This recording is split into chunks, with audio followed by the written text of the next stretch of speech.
So when people come to me and they ask me some of my favorite games of all time, I usually tell them Red Dead Redemption. Which one? The first one. BioShock. Last of Us. Always a good one. That's a good one. A lot of different options in there, right? Red Dead Redemption is usually the first one that comes to mind. Yep. That being said... Oh, you forgot Horizon. Yeah, I thought Horizon. No, that's not in the list. Really? No. Why do you play it so much? It's a good game, but it's not on the list. Okay. Clair Obscur Expedition 33 is now, for me, in that list, and I think has replaced Red Dead Redemption for me. Oh. What? As Is Red Dead 1 number one? This, to me, is one of the greatest games I've ever played in my entire life. What is happening right This now? is not going to be my GOTY. This is like one of my best games of the decade, maybe your lifespan? of my life. Hands down, best one of the top 5 best games I've ever played. What You did need you to get out more. experience? It is incredible. Okay. Start to finish, this I've literally not stopped thinking about this game since I beat it a week ago, and I can't not stop talking about it. It's so freaking good. So this video is my love letter to Clair Expedition. I gotta hear this love 33. letter because. Go ahead. Dude, it's incredible. So Austin, I know you've played a little bit of it, I have. right? How far did you get? Do you remember? I'm in the underwater part. Okay, Flying Waters. Yeah. Yeah. So you haven't gone to Act 2 yet, right? Yes. I'm actually stuck in a spot. Oh, you are? Yeah. Okay. Anyway. Okay. Go well, ahead. anyway. I can't, Also, can't help you. fair warning here. This is not going to be a spoiler episode. I'm not going to tell you anything about like the background. We're not going to spoil any like big moments or anything like that. There are some really good moments, but this game is so incredibly good. So opening up the prologue, obviously we talked about this in the podcast previously. This is, Austin, you did a video about like how Tears of the Kingdom or Breath of the Wild was like a masterclass in like opening sequences and stuff like that. Yeah. I think this one could fall in that category as well. Not as much, well, actually, even from like learning how to play the game and like the way that they introduce it, but like this opening is probably the most memorable openings I've ever experienced in a video game. Yes. It just hits you right from the get-go of like, here's this problem that we are facing. It's a big problem, and this is our last hope, and you guys are our last hope, and you have to go out and venture out on this expedition to stop the paintress from painting the next number, killing off the gommage, as they call it, eradicating everybody of that age and younger. And that setup and the emotion tied to it and the intensity of the acting and just how well like they deliver. And even I found out Charlie Cox, who plays Gustav, one of the main characters, he did like a 4-hour session for this game. So people are like, he feels like an imposter because of how much like praise he got for this game. Wow. And I was like, I saw that video. Yeah, and the fact that like he only did like 4 hours and how it just shows how good the directing was, I feel like, on this, because I mean obviously the cast is incredible. Like it's a all-star cast. You have Ben Starr, who plays a character in here. You have, I forget her name, but the girl that played Shadowheart. You have a bunch of different people in here that just like really are like masters of their craft. But you can tell too the directing, because I was watching an interview with a girl that plays Shadowheart. I think her name's something English, and then Ben Starr, and they were talking about how this was one of the most pleasant voice recordings they've ever experienced, because they went into this and the director, he just knew what he wanted. Like he knew exactly what he was looking for, and like they were just efficient and like powering through it, and did such a good job with like capturing that. And I think it shows in the game, because like the acting is so incredibly good. Like there's moments here where they're so intimate and so like the line delivery and stuff like that is just like, I mean, it brings you to tears sometimes with some of the dialogue that takes place in here. And there's some moments that are just like incredibly gut-wrenching, that like for like 3D characters that aren't even real, it's just like, damn, like I can relate to these people so freaking well. And it's so well done in how they pulled that off. So looking at the story and characters, you have a couple of main characters in here. You play Lune, Ciel, Verso, Gustav, Mael. You later on will get a character named Monoko, and then Esquier. All these characters have like very unique personalities, that I find very interesting and well designed and well received. And they're also, not only are they different as far as like their attitude and how they play out, but they all have different combat styles, completely unique combat styles. And you can all have them in your game to play throughout the course of the game experience. So like Gustav has this overcharge mechanic where he has to build up his overcharge, and once he gets to overcharge, he can do this like hardcore attack against some enemies. Lune uses this thing called stains, where she collects stains of different elemental types, and once she collects a full set of stains, she can use those stains to kind of like superpower her attacks. CL uses this thing called foretell, where she has these cards where she can like throw cards out that add foretell onto an enemy. As you collectively build that foretell up, it does multiplier damage on the enemies and stuff like that. So like every character has a very different play style, and you have to learn and kind of figure out and understand that throughout the course of the game. And I think that's so cool that they were able to build what is essentially 6 different characters with 6 different play styles, but have them feel so intuitive to get in and learn and understand in a game experience, like in a combat session. It's crazy how well they designed that stuff. And like one of my favorite things about like the combat in this game is I don't like turn-based combat games usually. Baldur's Gate was the first one that I kind of like latched into. But like Final Fantasy, I've never gone into Final Fantasy yet. I want to try, but I haven't. Like, it's different. Yeah, it's definitely more engaging. Yeah. Pokemon, obviously I played that, but that for me gets repetitive and kind of boring after a while. Trying to think of like some other turn-based games that we played. Playing like what was the Midnight Suns? I never played that actually. Yeah, but there was what was the Rabbids? Mario Rabbids. Mario Rabbids. That was turn-based, but that was like more strategy, like game board kind of thing. Yeah. Whereas this one, it's like it's your enemy, your team, and then the enemies, and you're just like fighting back and forth. I mean, there's a turn order, so you have the turn order that can be modified based off of your different abilities that you have loaded up on your character. You have these Pictos, which are stat boosts, and then you have Luminas, which are basically you can take other Pictos that people have loaded on their character and use points to apply them to yours, stacking stats and stuff within your character.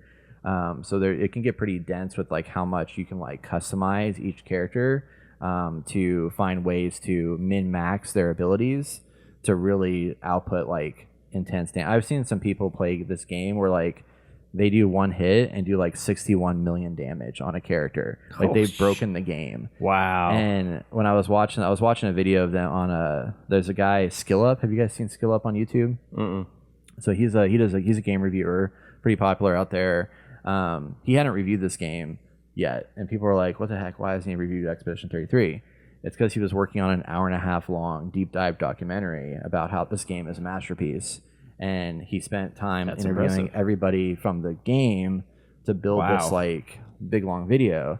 And I watched the video and learned in there that they intentionally built this combat system for you to break it, because they felt that was like, they were trying to like combine like a turn-based kind of game with like one of the things that the creator really likes is Sekiro, Shadows Die Twice. Mm-hmm. So he wanted to mix that real-time action combat in with like a turn-based strategy game like that of a Super Mario RPG or a Final Fantasy or whatever, and meld it together so it's like active turn-based kind of combat. And it works so well because you can like build these intense combos and start just like, once you kind of like build up the right number of attacks and you parry and block correctly, you just start pelting like massive amounts of damage on the enemy, and all of a sudden their health bar just melts away. And apparently at the very end of the game, like when you start facing these final enemies, they have like millions of health points because they've designed the game for you to ramp up to the point where you're building these massive combos. So like if you were just playing your character as you were when you started the game, you would not even tick off anything from the health bar, because instead of you having like 1,000 health points, there's like 3 million health points on that character. So you have to be building these massive combos and build your characters out to be able to like make that happen. And it's like brilliant how they were able to make this work without it feeling like unattainable or broken. And it's wild. Well, that seems daunting because I just jumped back into it recently and I was like looking at the stuff and none of that seems even possible. Luckily, I'm like killing people pretty, I guess, efficiently. Yeah, yeah, And yeah, I'm gonna need a refresher because I'm gonna die. yeah, Just restart it. yeah, dude. No. Let's restart. Got so Just far. restart it. Yeah. Yeah, I mean that is one thing that they don't do in this game. That there's like two little negatives that I have. One is I think there's a directional focus in the maps that's lacking because these maps are like, that's a very linear game. Like it's very open kind of spaces, but like you kind of have like two branching pathways and you go this way or this way and they merge back into each other or whatever. But Yeah. I wish there was sometimes some sort, like the map you're in now, the water one that one I got kind of lost in after a while. Because you're like, okay, which direction did I go? And then when you like rest at like a flag point, like once you get back out there, like you might be facing a different direction. And you're like, wait, which way did I come through here in this? So that plus the just the going back to understand the training of what you need to do for each kind of character and stuff like that. Right, yeah. I wish they kind of had a better scenario for that. But like those are like the only two gripes I have about this game. Everything else is just like flawless in how they approached it. But what I think is like so fascinating about this is that so they set up this story that this game's broken up into 3 acts, and each act is a very different kind of focus in how it plays out. And I wasn't sure if they were going to be able to like deliver at the end with like something that actually made sense with how this world was all set up and like all these different pieces and stuff like that. But man, like they delivered so well. And there's multiple endings to this game, but you end this game and you're like, fuck. Like that's just like you just had that feeling, but it was so perfect. But like in this, so like you don't feel good with yourself at the end of it, but it's so freaking well concluded. And I'm like, So you don't think there'll be a sequel? I think there will be, but I don't know how they're going to approach it. But I think there's potential here for them, kind of like what we were just talking about with Ghosts of Yotai, where they've built a world that I think they could like. You're on an expedition with Expedition 33. Yeah. There was 60 some expeditions prior to you. Like they could theoretically build another one that is like a different expedition, Like a prequel. like a prequel or something like that potentially. Expedition 1. But I think there's also more you uncover that there's a lot more that can be told here than what's shown here. This is like an isolated piece of a much bigger picture, and I think that's what they've got a really good foundation. What happened in the end? I'm not gonna tell you. You got to tell me. I can tell you after we're done recording, but I'm not gonna tell you. Yeah, on don't tell video. me. I don't want to know. I'm not I gonna got to tell play you. this game. Yeah. So I rolled credits in 30 hours. It was exactly 30 hours. That's how long it took me to finish the game. And there's a lot more that you can do beyond that. One thing that this game does have a lot of replayability, I think, because I learn so much like in the last third of the game where I was like, oh shit, like that would have helped me a long time ago, I've like thought about like if doing I it actually this way or whatever, like yeah. Hey, parrying I do parry all the time. But, sucks. I always just get hit. dude, so parrying is like for me is so cool in that it's like I think I mentioned this on a review. It's like a rhythm game where you have to understand the rhythm and the pattern of the character, and then it's just like kind of like mashing your foot with the beat. And it's like dun dun dun dun dun dun dun, and just like doing in that rhythm. Once you kind of understand that rhythm and the different, the problem is there's like different types of there's different types of they all have different. That's moves. that other game, the studio that got canceled. No, that's this came game, back. man. It's so this game. Came It's so back. good. What was that game called? Hi-Fi? Hi-Fi Rush? Hi-Fi Rush. Oh yeah. That's some Hi-Fi Rush right there. But it is very rhythmic in the way that they come, because you can learn the mechanic, which Yeah. that's why I like this being turn based. In that a real time game when you're playing like an Elden Ring or whatever, like you're running around and it's just like you're getting your ass kicked because like you don't like you're trying to move and block and do all that stuff at the same time. And this one you're just standing still, so it's like you just have to like keep an eye on like what the tells are of the enemy. Just like Dark Souls. Yeah, just like Dark Souls. Why don't you like that game? I don't know. That's what I haven't figured out. It's like It's the standing still. Partially. Because Yeah. you don't have to like. He doesn't have, move around he doesn't or have to anything, use yeah. too much skill. I don't have to dodge and Just shit enough. like He that. just has to be very But I have heard jazzy. what makes me happy about this game is that I have heard that this is a very challenging game, and like people are saying like this thing like this is a hard game. Is there a difficulty setting on it? There is difficult setting on it. Yes, Did you drop it down, or you keep it on medium? Easy. I may have dropped it down a little bit. Yeah, I'm Still hard. saying. It's still hard. though. Yeah, I still died hard. several times. There's this one fight. I won't tell you more about this than it's the Lamplighter is what it's called. It's a 3-part fight, and no, it's two-part fight, and it's hard as shit. I died 4 times in that, and it was so freaking challenging. And then eventually you find out like what the tells are in the scenario, and then how to like get your characters to like buff up. And like one thing that I learned way too far in the game is that the pictos that you have, they're an ability modifier. So like for example, one of them will give you +3 AP on a parry. So you get +3 action points on a parry. But they also, I didn't realize, have stats attached to them as well. So I was watching videos of people playing this game, and they're like, they got like 7,000 health. I'm like, how the hell do they get 7,000 health? Like, I've like leveled up my character like so much. I do not have that. Well, certain pictos will be like +3 AP on parry, and also give you 3,000 base health.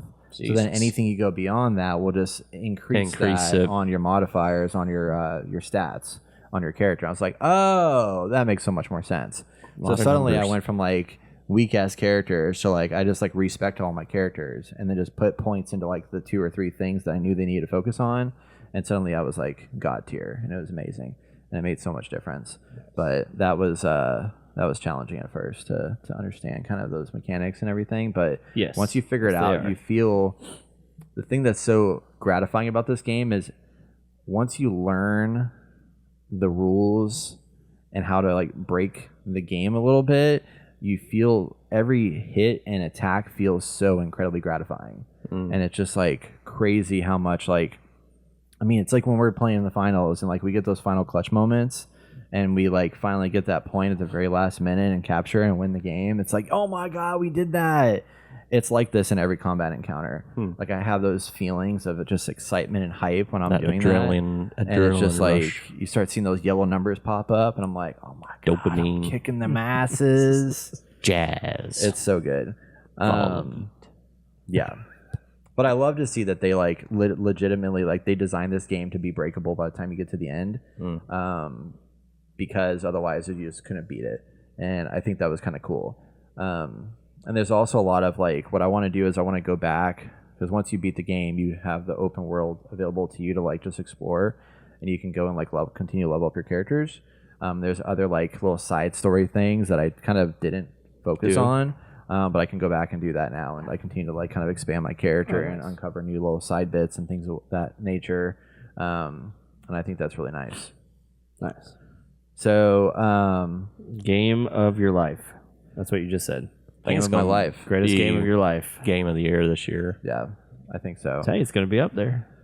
So a couple of things I want to talk about the backstory of this game that's going to like kind of help to, well, not help, but I want to give some context to this game, because there's some stuff I didn't know about this game going into it that I've learned now that kind of just adds more to the Layers why of this game's so onion. special. Yeah. Yeah. So this game was rebooted, and I didn't know that. At one point, it was going to be a Victorian style game. Some of the characters were the same, but the story was very one note, very focused on like very kind of generic apparently. Okay. And then they all got together, and as they were kind of like planning through this thing, they were like, you know what, this just isn't working right. This is not the way we want to do it. We need to change this. Now the game took about 5 years to develop, which to me is still crazy, even with the reboot in the process. Yeah. But That doesn't happen. they rebooted it and went this what they call this Belle Epoque world, where in France, like this was an era of time where like France was like on top of the world, and like they had all this wealth, and like, you know, they were like the center of attention in the entire like global sphere and stuff like that. And it was just like a very high time for them. So that was kind of like the era that they focused in on to kind of set this game. Okay. And then they redid the whole entire story to follow the writer actually had a dream that led to what the story became.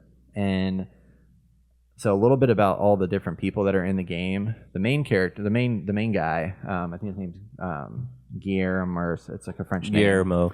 Yeah, sure, Guillermo. He's, Del Toro. he's the familiar. He's the familiar Guillermo. He worked at Ubisoft, and he worked on Ghost Recon Breakpoint. He worked on he was like an art director. Okay. So he worked on a lot of Ubisoft titles that were like combat heavy, whatever. Yeah. He loves turn-based RPGs, and he wanted to make a game, and he was getting bored at Ubisoft. He was like, "This is not fun." And he mentioned like this. People asked him like, "Why didn't you bring this to Ubisoft?" And he's like, "Well, it would have taken like," he was kind of joking about it, but he's like, "It would have taken 25 years to get it approved to where he needed to be because of where he was in the position at the company." So he was like, "I'm just going to start my own company." Yeah. So he stayed working at Ubisoft and started working on this part-time, and he learned Unreal Engine 5 part-time to help him learn how to like build games. Nice. And then he found a programmer friend of his who was working on another company that who did quit his job to focus on this game because he was so excited about like the idea of it. Ubisoft would have ruined this game. They would have so man. fucked They it up, would have dude. fucked this game up They so would've screwed it badly. up so It would have been bad. completely different. You were doing Assassin's Creed shit. That's what you were doing. The art director for this game, he found so there's a website called ArtStation where people like share all their like artwork that they create, mostly game specific stuff. Okay. The art director's never worked on a game in his life. He was an illustrator that helped kind of design sets and stuff for Cirque du Soleil, and that was his role. And then he saw, like, he got reached out to by the creator of this game and was like, "Yo, I'm making this game. I love your artwork. Can you come work for me?" And he was like, "Sure." So he quit Cirque du Soleil and like came to be an art director here, never touching a game in his life. Wow. The producer came from the Uber of France and never worked on games, and came on as a producer to help raise funds for a video game. That's crazy. Not an industry he's ever been involved in. The musician, which again, we haven't even talked about the music yet, best soundtrack I've ever heard in my life. I can't stop listening to it. 8 hours of music. It's incredible. So well done. He found him on a forum. The guy had just joined the forum like a week ago, like a week prior. The creator of the game also joined that forum. The forum had like 20 people in it. It was a music forum, and they just so happened around the same time to have connected. And he was like, "Hey, you seem cool. I like your music. We should talk." The composer has never taken courses in music composition. He learned how to play guitar. He went to music school, but never did like orchestral composition in his life. Also never worked on a game. He made fan music. He took trailers of games and wrote music on top of it and put them on a YouTube channel. And that was his background. And then he made an 8-hour epic soundtrack in this. Wow. The writer worked in like finance, has never published works in her life, ever. She wrote stories, never had a published work. During COVID, was like looking for a little career change, you know? So like, hey, these guys, they put out a casting call for a voice actor. She applied. They gave her the role. She was doing some voice acting, and then her and the creator like started like bouncing ideas off of each other, and he was like, "You should become the writer. Would you like to write for the game?" She was like, "Sure." Now she's the lead writer of this game. Wow. And like all these people are just like, they're passionate about gaming. And I think that's what made this game so successful, is that none of these people ever worked on a game really, other than the creator and his developer friend. And they all just came in here and they were just like, "We love this idea and we love what we're doing here. We're like going to push this to be as great as it could be." The animators, none of them that animated this game ever worked full time for this company. They were Korean animators. He loved the Korean animation group of people. Like they were the best, like as far as like animation style. Yeah. So he found a guy who never quit his job, worked on this game part time, and then he found another like 10 or so people to work part time on this game. That's the animation team. Jeez. And it was like, impressive. It's a lot of Just nothing. Scra- Just scrappy all crew. nothing. Yeah. and supposedly they haven't said it yet, but he said that this game was made very cheaply. So like Unreal Engine 5 kind of makes it to where you can like do a lot with very little, you know? Yeah. So they're not going to reveal yet what the cost was, but I would guess this game is like Just like blew their money 100,000, out. 200,000. Like probably still like a couple million or Oh, something okay. like Yeah, that. yeah, but fair as enough. much Sorry. as Yeah, my all bad. things My other bad. considered, AAA titles. Yeah. And they ended up being under 50 people when the full thing was all said and done. But just like, it's a scrappy team, people that were just like really in love with like this idea and this world that they built. The characters were so well designed. The combat system was so focused. I think was also really important because there's no fluff in here. And what I also like too, it's like there's so many games that we play. Like we just saw Ghost of Yotai. You're walking around, it's like you see scratches on the walls that tell you where to jump, or you have like the red and white like stuff to like tell you how to like get up or whatever. This game doesn't guide you anywhere. It just like go and figure it out. You know, so there's a lot of stuff where you're like, you have to like, it's not holding your hand in any capacity. It's just like meant to like, you have to learn the systems and mechanics and stuff to get good at this game. And man, I sunk my teeth into this so hard, and it's just like incredible, absolutely incredible. We got to mention Andy Serkis. Oh yeah, is dude. in here. Yes, As a voice actor. yeah, he plays Renoir. I'm like, oh my god. That's fitting. Yeah, Yeah. and that was the thing that the publishing team, Kepler Interactive, that worked on like they published Sifu and all that stuff. When they brought them on, they helped them like find cast. You know, that was kind of the big benefit that they had: money, marketing dollars, and then cast. So they never paid Expedition 33. Sandfall Interactive never actually paid the team or the voice actors. They used the marketing budget that was set aside to pay the voice actors. So there was no money out of pocket that like went to the voice actors that impacted the budget they had for the game, which I thought was pretty cool. So well, the time that we're living in, where all these games are getting canceled, studios are getting closed down from like the biggest gaming studios and stuff. yeah, Like, this is what gaming's about. Literally the making of this game. And I don't know why all the major AAA studios have just like, you have to hate working here. You have to put in all this hour. You know, you don't get paid a lot. And it's like, no wonder we've been getting shit for the past decade, mostly. It's just like, yeah, just let people cook. Like, just give them money.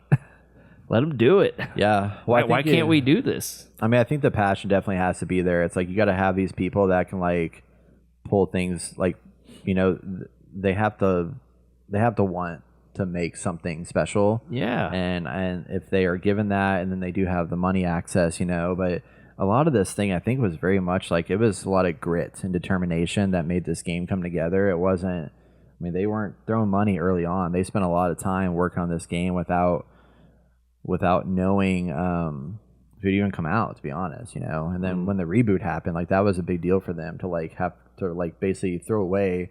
They had locked the story, like key story bits, and they were like, we're gonna scrap it and do something totally different, because he just the lead guy was like, this isn't good enough yet. And that was kind of like he's like there's something missing here and I don't feel confident about it. And like him talking to Ben Starr, like Ben Starr was saying like how you can tell that he has a vision, and he was so iron focused on that vision from start to finish of this game. And I think that's what made this game so special, is that kind of like God of War creator or head guy, what's his name? Damn. I can't remember. Him, but you know, like Cory Barlog. That's it. Thank you. Yeah, Cory Barlog. You know, he like you could tell from God of War reboot that like this was an iron focus. Like, I know what I'm delivering here. Like, we're very intentional about this, and like you can see that in this too. And it's just like incredible how they were able to pull that off and make it happen. And it's like, have you guys seen the video of them talking about what's his name? The dude from Larian last year, Sven, like talking about how he was like, an oracle came to me and I'm predicting the future of like the game of the year. Yeah. And they put this next to this, and it's like literally everything that he talked about. That's like, awesome. That's what this game is. That's awesome. And if it like and ends up getting game of the year, like that's going to be such a full circle moment. And I'm like so excited, so hopeful. So, well, yeah, like studios like this are going to rise. Like they can't help but rise. yeah. And all the other shells of a company are just going to crumble. Like, because they won't listen to this. They're not going to listen. They're going to continue doing the same thing and just completely fail every time. So, yeah. And for this to knock off Red Dead for you is like, yeah, I can't even imagine, because it's all you've been talking about. I ever know. since I've known you. Is Red Dead is Yeah, your favorite game? Red Dead was up there, man. But this nailed it. It's done it, and it's like I don't even know. Like You gotta play it now. No, not gonna. dude, you gotta play it now. Not Yeah, gonna play it. like I even think I know everybody was like Baldur's Gate. It's like pre and post Baldur's Gate, but this for me, I think this is better than Baldur's Gate, which is kind of insane to say. But like I love Baldur's Gate, but there was definitely some moments in there where I kind of just like it's kind of like where we're at with Death Stranding right now. I'm like, there's just too much here, and Baldur's Gate was almost too much, but this was just like the right amount of everything. It's like very focused combat system, incredibly beautiful environment. It's like every environment I just had to stop and just stare and be like, oh my god, I can't believe I'm looking at this right now, and there's also like this relationship building part that I didn't learn too much until a little bit later in the game. But like when you come back to your camp, you can go talk to all the people. Yeah. And when you talk to them, you build a relationship with them, and as you build that relationship, it unlocks new abilities that they have, which I thought was kind of cool. But the relationship building like also like gives you a lot more backstory to like all the different characters and like who they are and like where they came from, this, that, whatever. And it's just like it was really nice to kind of see that and play that through. So I think I could see myself going back and like running through it again just to experience those. That's what you should do, man. Play it again. Might have to. I'm anxious to see if they do any DLC or any like add-ons. I think they've talked about potentially doing something. I don't know what it's going to be, but I could see them adding some new stuff here. I mean, even if they add something where it's like a combat arena where you just like scale up and fight, it's just the combat system's so strong that I could see them doing something like that. But I'd love to see some more story come out of this in some capacity. So, yeah. So that's that, y'all. That was an hour. That was an hour? That's right. I don't know. I have no I mean, idea. I can keep talking about it if you want to keep going. I know. But, yeah, I love this game, man. It's like, it's just so special. And I just can't believe it because this is not my game, like my type of game at all. None of this is like, I mean, the environment, like I never thought I'd find myself loving like a French soundtrack where there's like opera sounding music in it, but like I fucking love this soundtrack. And there's parts in it where you have like a nice like slow kind of like guitar song, and there's this one battle that you do where it's like a rock EDM song that just like comes out of left field, and you're like, where the hell did this thing come from? And then there's a boss battle that you get to that is one of the most, it's a 10-minute long song, and it's the crescendos and like the ups and the downs and everything. I'm just like, how did they come up with this like masterpiece? It's so freaking good. AI. Oh, dude, no AI with this thing, man. Just kidding. I'm kidding. Yeah, this is everything. It's great. Look at that. It's amazing. So yeah, Jason, you should get it. I'm not. But Goaty. also, this game was $40. I want to make sure everybody knows this was not a full price game. Which is awesome. Not $100? No, That's so weird. And it's better than anything. I mean, it's just like the amount that you get out of it was just like so freaking crazy. And you could probably put 70 hours in this game with all the side content and stuff, if you wanted to. Just, I can't believe it. It's amazing. Nice. So, Clair Obscur's Expedition 33, the light and the dark. That's what Clair Obscur stands for. It's light and dark. Yin Yang. Yeah, the yin yang. Yeah, it's a beautiful game. Wonderful people created it. Great soundtrack. Great animation. Great acting. All the above. Love it.